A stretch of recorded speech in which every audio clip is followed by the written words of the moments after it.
This is from Edwin. I'm a union member with AFS CME 3299. Happens, You seem to be approaching a strike. How are you going to get your messaging to unions? And a disclaimer here from Edwin. My fellow members still support establishment Democrats, and their union endorsed Clinton. So my union endorsed Clinton when I was a union member. I actually just received a promotion a couple of months ago, so now I'm no longer in a union. But locally, I join all the strikes for the unions. One thing I will say about unions is there's some unions that are very top down. They don't ask their members who to endorse. So for union members that want an actual, like a candidate who's going to fight for them and fight for the people, they need to put pressure on their own unions to actually act in a more democratic way and ask their members what they want. So there obviously are some problems with this because unions aren't all full of leftists. There's people in your field that are Republican. There's Trump supporters even. So there is some risk to opening up a democratic process within the union where the members actually hold a vote on who to endorse. But at the same time, remember, we want democracy and fairness. We don't want top-down control. So when I was in SAIU 1000, they ended up going for Hillary as well. I wanted Bernie, so that's at odds with me. Now, I will confess that at the time that they did decide, it was very, very early on in the campaign. Bernie had basically announced, and it was a couple months after, and he wasn't really picking up as much steam at the time. So if they would have held a vote then, I'm pretty sure that it would have went Hillary. But at the same time, they would have asked their members, and they would have actually got their members' involvement in that. So we have a case coming through soon called the Janus case in the Supreme Court that cuts fair share dues, cuts that out of the picture, and is most likely going to pass because we have a Republican Supreme Court. That cuts fair share, and what that is basically right now you can pay a fair share dues in most unions to stay in that union if you're in a public union, which means you pay just what it costs to do contracting processes and get your benefits and everything through that, but you don't pay that extra amount for politics. So now the Republicans and conservatives and libertarians are going after fair share as well, and what that means is your union will become what's known as an open shop. So everyone will get the benefits of the union and what the union fights for, and no one will have to pay a dime.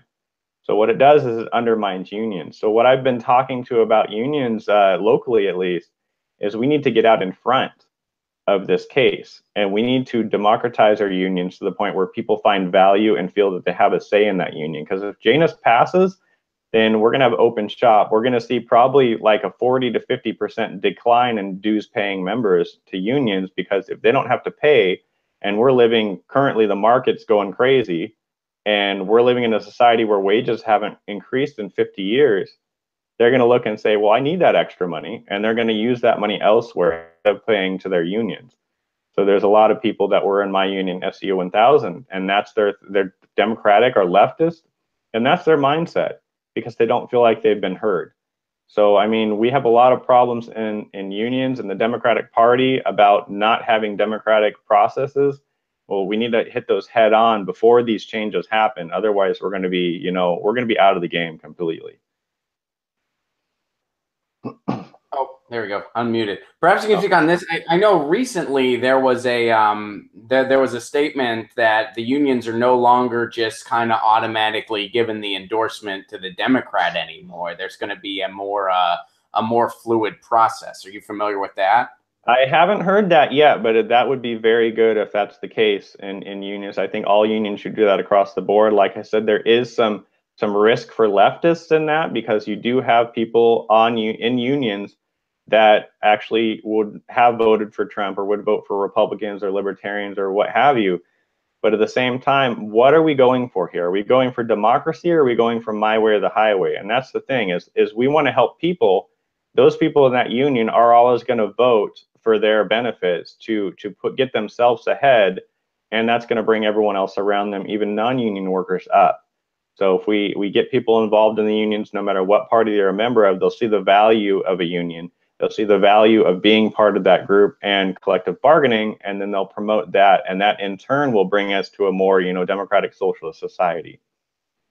Yeah, and the other thing too, I mean, part of the reason I think the Democrats have gotten to be what they've become, which is not a party of the working class, and you know, there's folks in Dem Enter doing what you're doing, and then there's other folks on you know, doing different approaches. I support all the above. I think that we gotta throw everything we got at this, and you know, I vote policy, not party. But there's part of the reason we've gotten to this point is because there's just been this assumed vote. They think that the union vote is guaranteed because, hey, we're less awful than the alternative, at least in words. And that's got to go away to really push forward. Even if it might hurt a little bit in the short run, it's still got to go away. Yeah, that's got to go away. And also corporate funding in the Democratic Party's got to go away. There's a recent report that came out that they voted to not have corporate donations for the DNC. I haven't researched that yet. I kind of doubt that that's actually going to happen. It looks like we're going in and out for a second. You're in. Okay. So yeah, that may have happened, but at the end of the day, the Democratic Party is known for turncoating at the last minute and just doing what they've always done.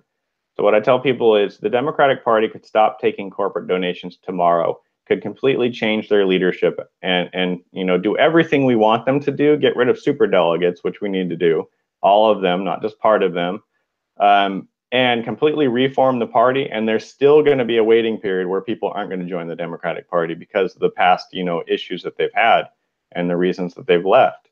So we actually are going to have some downtime in there. I really wish we would have taken that downtime after 2016 and reformed the party then and actually made those changes. So we'll be on the ground in 2020. But unfortunately, the leadership in the Democratic Party doesn't seem to care about winning or having a winning message. All they care about is keeping things the way they are and soaking up corporate donations. So if we're going to have lobbyists and other corporate donations coming into the party, either directly or indirectly, then we're always going to have that issue of non-representation. So I'm running to represent people. I'm not running to represent the Democratic Party as much as I'm running to represent the people of California. So when it comes down to it, that's why I differ on a lot of issues with top Democrats. I'm against like the Twin Tunnels program, which does nothing to help California water. The high-speed rail I have issues with, and I'm pro-auditing it. So, I mean, we need to come out here on the issues that matter to people in California, and we need to stop playing around the edges and acting like we're a party of the people, and the Democrats need to stop acting like they're a party of the people when they're not actually the party of the people. We need to actually show how we're different, not just talk about it. Hey guys, thanks for watching. That was a clip from Get Your News On with Ron, the world's first viewer-curated streaming news show. What does that mean? That means I log on to a stream and people tweet me articles over on Twitter at Ron Placone, or they use our Reddit subsection, which is just Get Your News On with Ron over on Reddit.